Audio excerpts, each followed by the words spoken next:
Reflections with theologian Father James Bacik, campus minister and assistant professor of philosophy at Bowling Green State University in Bowling Green, Ohio. Now, I would suggest that the doctrine of original sin is our Christian way of trying to answer this particular problem. It suggests to us an outlook on human nature that says something like this, that indeed, because we are created by a good God, there's something essentially good about us, that God's creation is a healthy one, and that God is trying to bring his creation back to himself, that when he looked down upon us humans after making us, he said, boy, that's very good. And on the other hand, that this human nature we have, that is essentially good, is also flawed.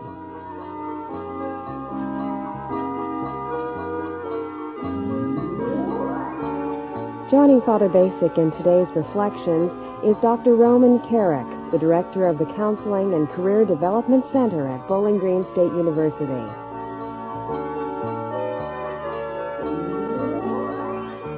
Today's Reflections focuses on the topic of human nature and original sin. Here's Father Bacik. Roman, I really appreciate you taking time out from a busy schedule to come and speak with me on this program. I'm especially grateful because I know you as one of the best counselors in this whole area, and I've often sent people to you to seek your advice with problems and to counsel individuals with difficulty. So I'm really appreciative that you're taking time out and to come on the program and speak a little bit about serious matters. Well, I'm happy to be here, Jim. As you know, we have talked with a number of students over the past years together, I believe. You've talked with them about issues relating to things that are... You talked about issues that are relating to topics dealing with their faith, and I've tried to work with them on different kinds of problems. And it's real good for me to be here talking to you about the topic you have today. Okay, and I think we'll make that topic to be something in the area of original sin and notions of human nature. Original sin is not really often thought of as an upbeat kind of topic, but I think it's an absolutely vital one for the kind of work that you and I do, because it does relate very much to how we think of human nature in general.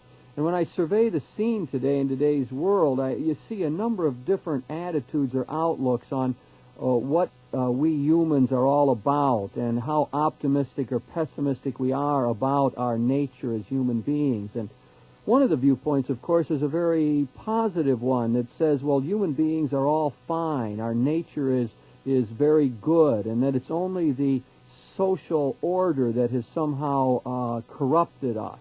That we're essentially good, but somehow the environment in which we live, the social structure, the political systems, and so on, have messed up our minds and caused the problems that we find in our world. I guess a good contemporary example of that is we find in some of the Marxists, going back to Karl Marx himself in the 19th century, who in his early writings, when he was in his 20s yet, spoke about human nature in this positive way. He said that if we could straighten out the economic and social structures, that people would all live in harmony. Everything would be fine. People wouldn't compete against one another.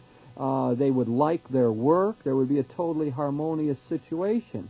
So I think Marx represents one of these very optimistic kind of outlooks on human nature. And of course we do meet people yet in our world today who speak that way. No flaw in the human structure itself, but all coming from the society in which we live. And I guess on the other hand, we see people who are very pessimistic about human nature. You and I certainly talk to people like that. We could link it up classically, I suppose, with the viewpoint of somebody like Jean-Paul Sartre or Camus, or even in ways I think Sigmund Freud, although we might talk a little bit about that. But here, the notion is that human nature is somehow messed up, that it is essentially depraved. We get that, especially in religious circles, out of the teaching of John Calvin. But here the notion is that human beings are somehow essentially wrong. It's a very pessimistic notion that we are sort of absurd creatures. As Sartre said, we are useless passions. There's nothing really we can do about the drives that we have. We desire to be like God, to know all things, have all things in our own control, but yet we can never do that. and therefore there's no real answer to us. I must say that part of my reading of Sigmund Freud would make me think that he was in that same mold, that there's this id, the instinctual drive, and it is always in danger of getting out of control, and it really is no clear or terrific answer to the problems of life, except either repressing that drive somehow or sublimating it, as he wanted us to do. But I would see that as representing this pessimistic view. I suppose Sartre would represent that at its extreme, where life really is absurd, because we humans simply cannot have what we really want. Now, I would suggest that the doctrine of original sin is our Christian way of trying to answer this particular problem. It suggests to us an outlook on human nature that says something like this, that indeed, because we are created by a good God, there's something essentially good about us, that God's creation is a healthy one, and that God is trying to bring his creation back to himself, that when he looked down upon us humans after making us, he said, boy, that's very good. And on the other hand, that this human nature we have, that is essentially good, is also flawed, that there is something wrong with it, that sin has been introduced into the equation somehow, and that therefore we humans experience strange things inside of us. We experience this urge to do things that we know we shouldn't do, and we fail to do the things that we know we should. So original sin, we want to say a lot more about that, I think, but I'm seeing it, first of all, as our Christian answer to the question of whether we're optimistic or pessimistic about human nature. And I guess you'd say it's some sort of a middle road position. Rome, any of that I'm talking about here ring any bells with you or provoke any comment? I think it certainly has how we look at what human nature is all about certainly has a lot to say, a lot to do with counseling type experiences that I have had. You take the individual who is basically very pessimistic and tends to look at people as going no place, just sort of being put upon this world, and they really don't have any sort of goal in life. They don't have anything to shoot for, and they try to make some sense out of their daily existence, and it usually is just a very pessimistic, looking down on everything, wondering why the rest of the world is making much to do about nothing. I guess I prefer to take the more optimistic viewpoint, and it's a lot easier working with people who also have that kind of viewpoint, because even if they are down and are faced with some problems, there always is some optimism there, that things could be better, and they know they want to be better, and that there is the possibility of growth rather than of just kind of waiting around until things are gone. It is hard to deal with those pessimistic people, isn't it? It's interesting that you'll talk to people who will go through very similar experiences, and one will focus simply on the negative side of it. Everything will be dark, and when they envision the future, it's always in terms of, well, this is bound to go wrong. It's almost like people, I have the impression at times they get into the habit from some early age of just focusing in on the negative side, and it becomes their habitual outlook. And I often find myself trying to help those people somehow to begin to view the world more positive. I almost have the feeling that there could be a choice to decide to see the world in a different way, rather than always going to bed at night and just thinking about, boy, I did these 10 things wrong, without thinking of the good things that one might do. I often find myself advising people to just spend some equal time, at least, on the positive side of it, of saying, well, boy, I did these good things as well as some of these bad things. Or in expectations of trying to suggest to people that, well, when you go into a new job or a new situation, meet new people, why don't you try to see it as an opportunity somehow to grow or to develop? And I like what you said there about the optimistic person having that ability, or thinking of life in those terms as an opportunity for growth. I guess what I found in counseling practice is that sometimes the Christian people that have been raised with a more classical viewpoint of what original sin is are so concerned about the negative sorts of things, or avoiding the negative, that most of their energies are in fighting the demons rather than in looking towards something positive. And I guess I think of my own training as a Christian, viewing original sin and being taught at that time that original sin was kind of a black mark on the soul, and that we all came into this world at a disadvantage as enemies of the deity rather than as friends, and that somehow we had to be washed of this sin before we could do anything positive. And I don't know, that just gave a sort of mechanical, a rather pessimistic viewpoint of what man was all about. So really the theology comes very much into the picture here, doesn't it? The way that the theologians will view original sin, or the way the church has taught it. You know, what you have just described, I might try to flesh out a bit. We call it the Augustinian view of original sin. St. Augustine died in 430 and has been the great shaper of Christian theology throughout the years. And Augustine himself had some rather pessimistic notions of human nature, and especially of human sexuality, and I think has really programmed a lot of our outlook.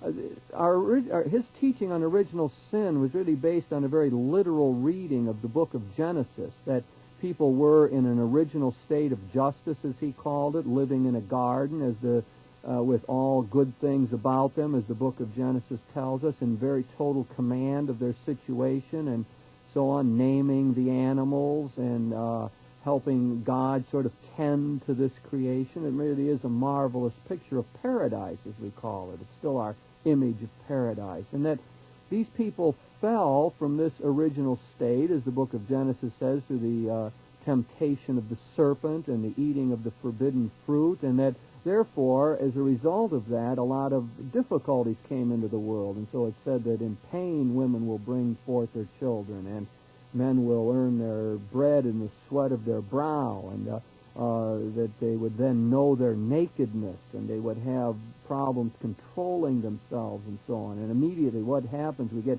this matter of Cain killing Abel, and later on we get the flood needing to wipe out the people. We get the Tower of Babel story where people don't get along. All images in the Bible of what happens when people sin.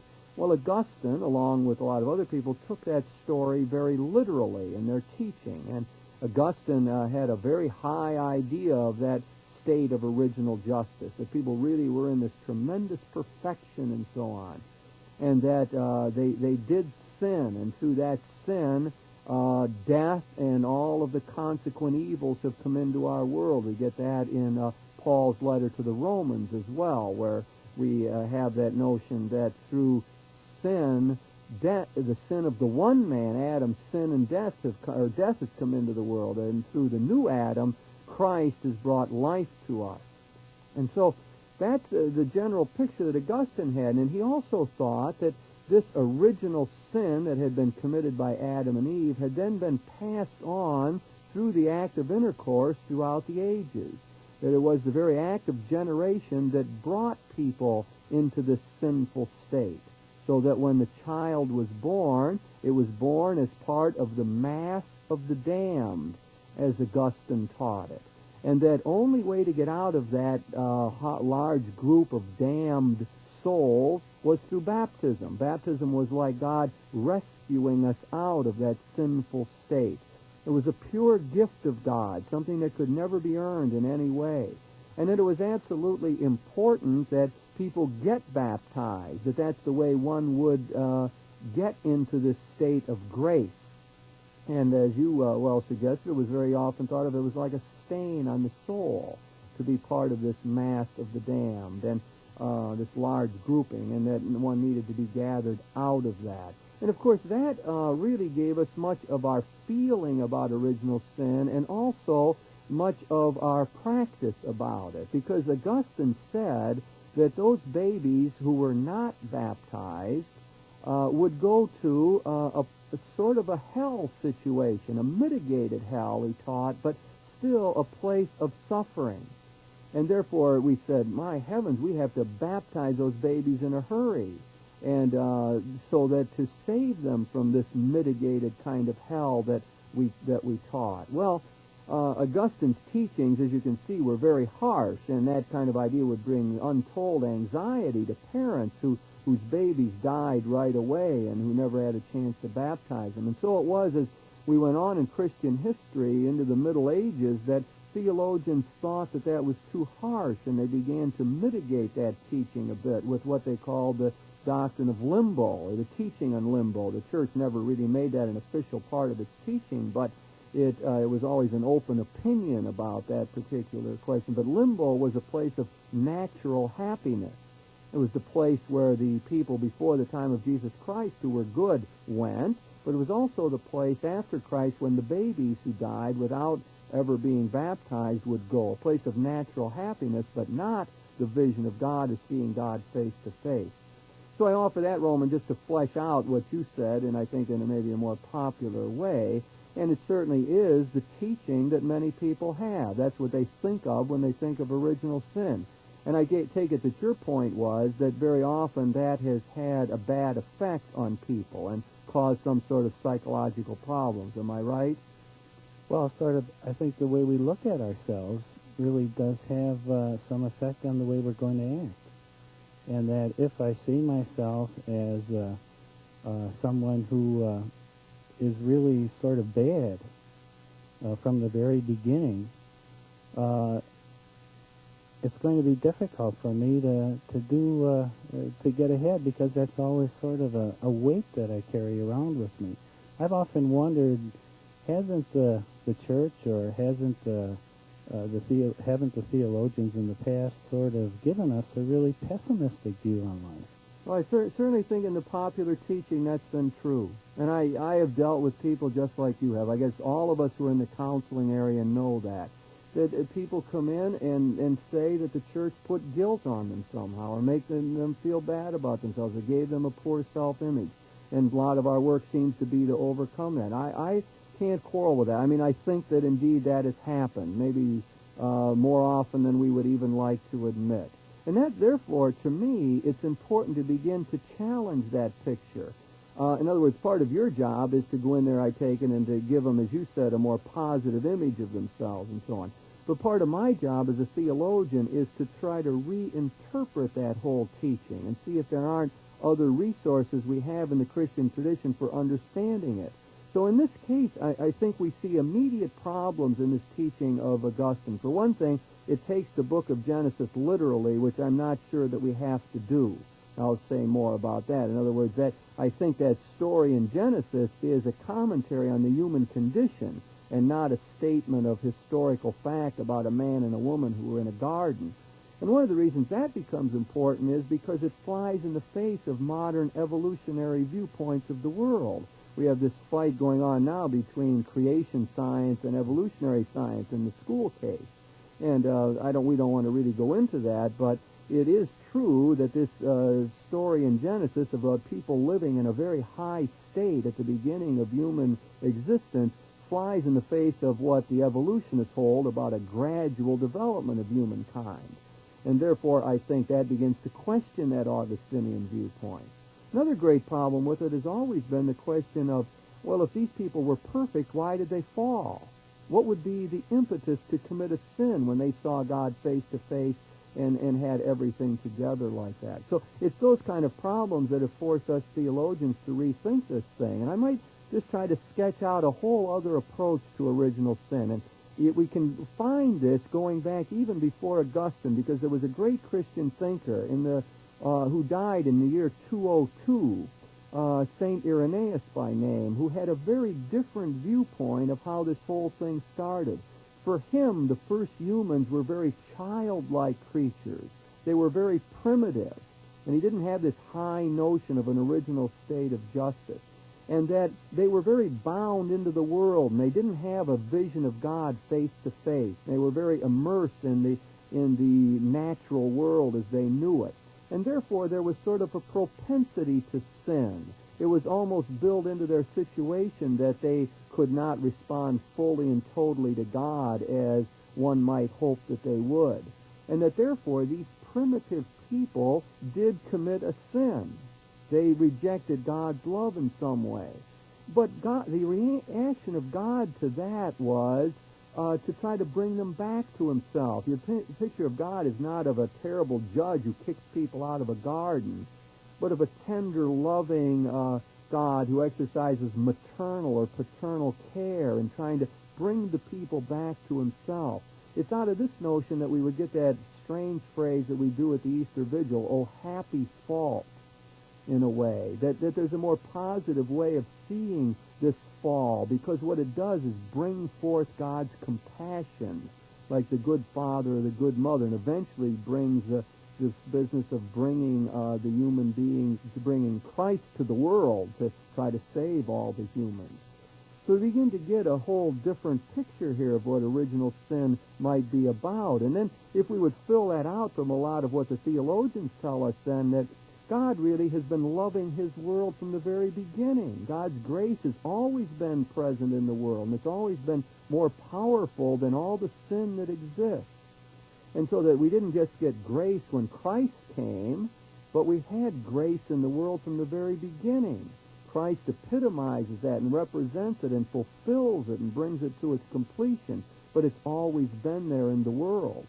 So that we're able, I think, out of that picture then to get a much more positive notion of human nature, that we are growing, that we come from a childlike state to move towards greater maturity and adulthood, and that God's in there trying to help us, and that we are essentially good. We're flawed, and we're not perfect, but God is guiding us in this process. And of course, this would change then our practice. This would mean that we wouldn't have to hold this strange idea of limbo, which has no justification in the Scriptures at all. It would mean also that parents could relax a little bit about babies who died and be able to put them into God's hands and say, well, they're good. God's with them. He takes care of them.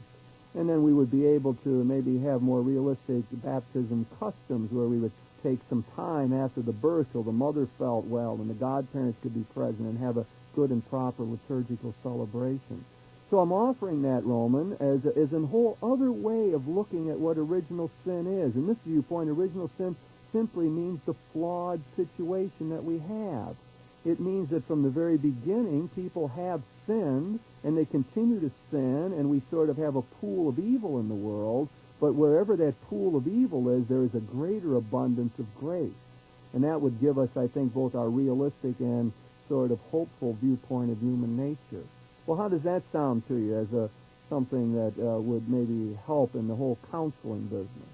Well, I think that it's been very helpful to me to be presented, or the first time that I was presented with a more contemporary viewpoint on what original sin is, was kind of an awakening, I think, because talking about man's fall somehow never really helped me that much. But talking about original sin as sort of a commentary that that's what human nature is all about, our tendency toward weaknesses, our tendency to sort of get off the path. And even though we know we want to accomplish something, looking back, finding that we found all kinds of excuses not to do it. And on the one hand, we have this desire to do something positive. On the other hand, we seem to fight it. And I like to think that the doctrine of original sin, as we talk about it in a more contemporary way, is precisely that getting off the path at times, that tendency to deviate from what I want to do, and sort of built into my nature, that I know that I'm going to be struggling with this. But it also, I think, speaks to the issue of being able to choose. That if man were in a perfect state at one time, how could he choose evil? And I sometimes think that maybe a newer way of talking about original sin gives us that sense of freedom. That if we didn't have original sin, would we really be free? Mm-hmm. Could we choose evil? Could we choose the negative if we knew that we were in a state of perfection? It doesn't really make sense, does it? That's one of the Right. great objections to the Augustinian understanding of it. I guess returning to the counseling thing, though, that is sort of a helpful guide in the back of one's mind, I think, as you work with people. Being able to empathize with them in the struggles that they feel. Helping them to realize that they're really not basically bad, but that they have some worth, and that if they are seeing themselves as worthless, maybe they need to look at what they're telling themselves about their situation and see that there is a different way of looking about all this. Roman, I like that because it makes me think that theology really can help the psychotherapist. You know, it makes me think that there is something good about the contemporary theology, and that we make somehow a contribution. I think the whole image of God that would arise in this new theology which is really not new, as I tried to explain it. It really is back to Irenaeus and has been reused and retrieved today for purposes of our own. And so it's not the inventing of a new idea, but it really is recovering of a valuable tradition, I think. And so what we've tried to do is to talk about human nature and this whole business of original sin. And part of my sense is that original sin keeps a realism about it. In other words, I don't want to talk to the people that I counsel and say, hey, everything's perfect, you're okay. You know, I'm okay, you're okay, and everything's okay. Because people sense that isn't true. People sense this flaw deep within themselves. And I think we have to be able to deal with that and say, yeah, you know, there are problems involved. But as well, I think we're in a situation of being able to say, hey, but it's hopeful. Out of my own frame or Christian outlook, I can say, well, look, there's a God who loves us. There's a God who continues to be with us in all of our struggles. And we really are the people who are called upon for continual growth.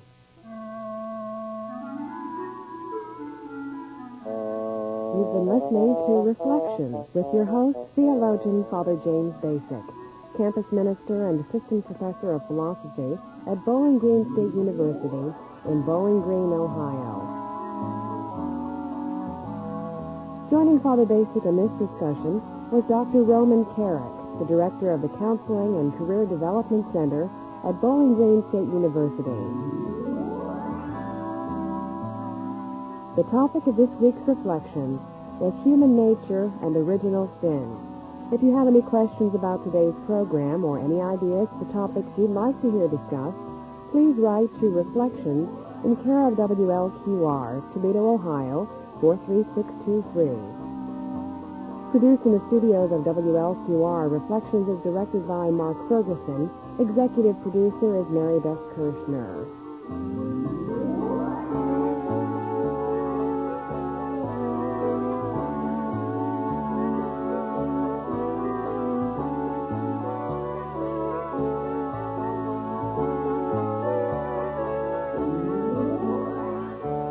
Reflections is brought to you by the Genesis Radio Network.